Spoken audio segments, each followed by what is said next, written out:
seen my face. Kitten season's trying to ruin me, and I forgot to post. Don't worry, doing okay.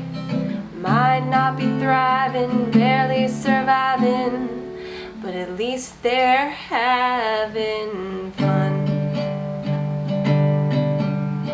Yeah? Good mornings for who? Going down to kitten season now. I'm down to my last brain cell, running on empty. Kitten season now.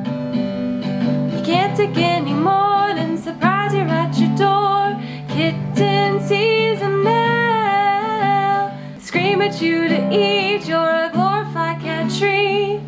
You're questioning your past, filling in all the gaps, and wonder how you got here. But hey, at least they're having fun.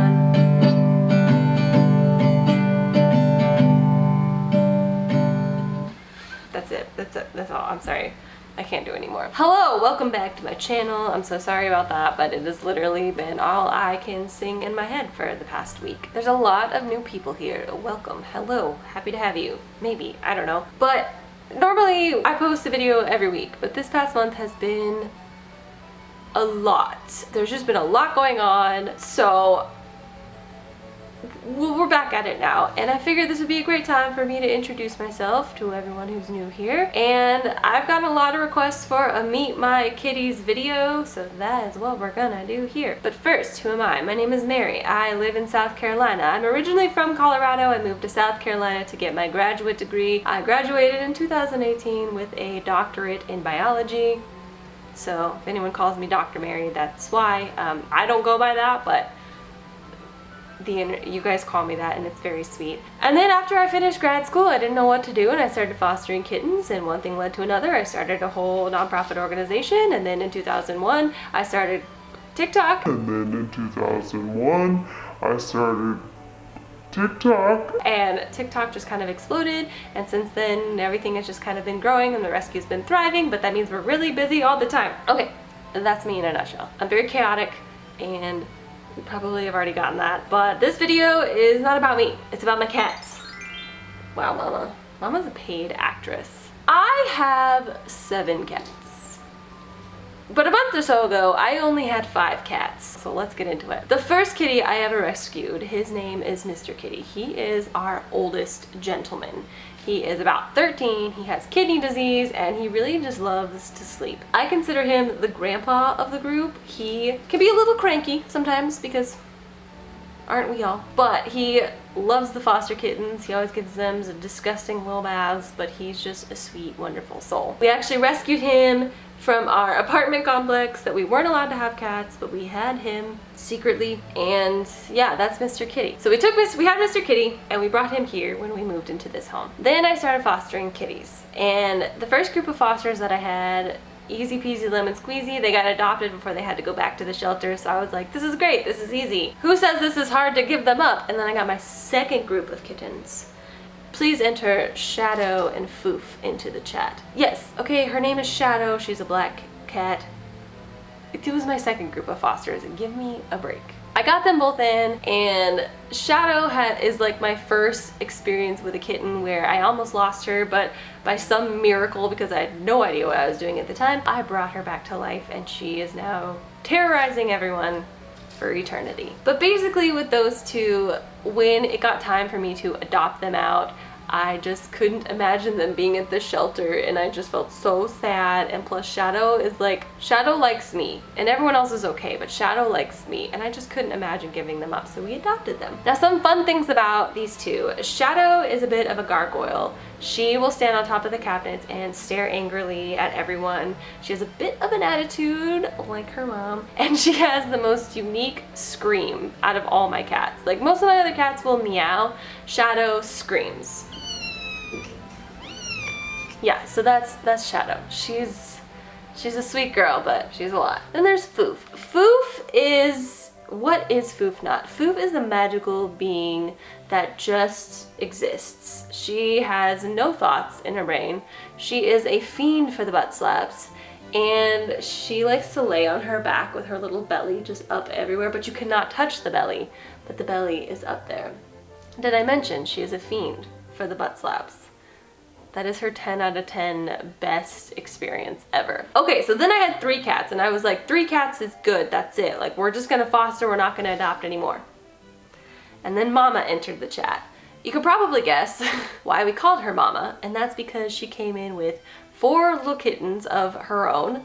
She raised them beautifully and slowly started integrating with my cats at the time, and she just did so well. And when the time came for her babies to go, we decided to keep her a little bit longer because she was still very skinny. She was a very skinny mama, and I was like, well, let's let her put on some more weight before we give her back to the Humane Society to be adopted out. And then she just never left.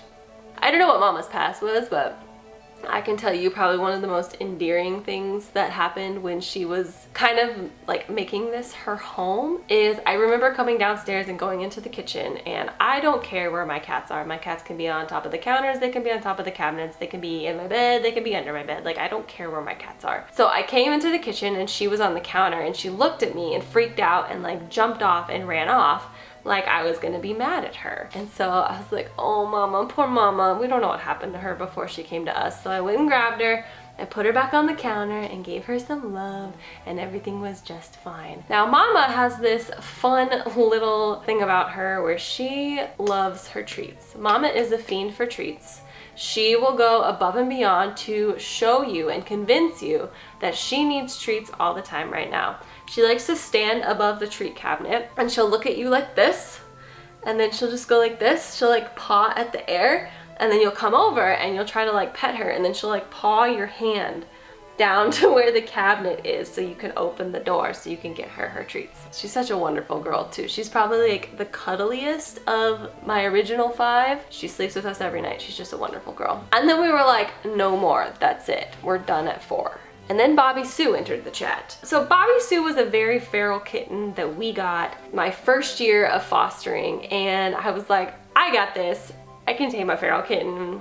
Easy peasy lemon squeezy. It was not. Bobby Sue was the most difficult kitten I have ever tried to tame, and she's still not fully tamed. She is the size of a kitten, she has the brain cells of a kitten, and she's got this little tiny little tail, this little stub that just kind of exists. She's half bunny, half cat, half vampire, half potato. Like, she's just this thing that exists. Anyway, so we had her for basically a year, and we still had her up for adoption, and the time came that someone applied to adopt her, and they were great. We could have approved the application, and I was like, this is her home. She's known us for so long. She can stay. And so Bobby Sue joined the family. She likes to make quad biscuits. All 4 of her legs go at the same time. If you scratch her little back, she starts to lick just the air if you hit the right spot. And her arch nemesis is actually the corner of the stairs. She will just come from out of nowhere and just attack the corner and do her little bunny kicks and then like sprint up the stairs as though it's gonna chase her. She's like really cute, but she's not all there, you know what I mean? And then that was it. We were like, that's it, like for real, this is all that we're doing. And that was the case for a few years. And then last September, we took on this really sick girl who eventually got diagnosed with something called FIP, and her sister. So we got both girls. Both girls were diagnosed with FIP, and so you don't need to know a whole lot about FIP. It's called feline infectious peritonitis, but what you need to know is it's basically a 90-day treatment and then a 90-day observation period to make sure that the thing does not come back. So we had them for over 6 months at the point that we were like, all right, time to find them a home. It's time to adopt them out, and then we never did. So Markup Brita Filter, that is her name, and Reverse Osmosis joined the family this past, I think May was the official like adoption date. And they share a birthday with me, so like we have a Britassiary. That's what I call our birthday, Britassiary. Hi Mama. Mama. Oh, it's just a mama. Brita is a fiend for trash. If she hears like the crinkling of trash or like a bag that you're gonna open, like a cereal bag, she will sprint from anywhere in the home and she will run to the cabinet and she will steal that trash from you. She is the trash goblin. Aussie, on the other hand, she is the lap cat. Like if you sit down, there she is.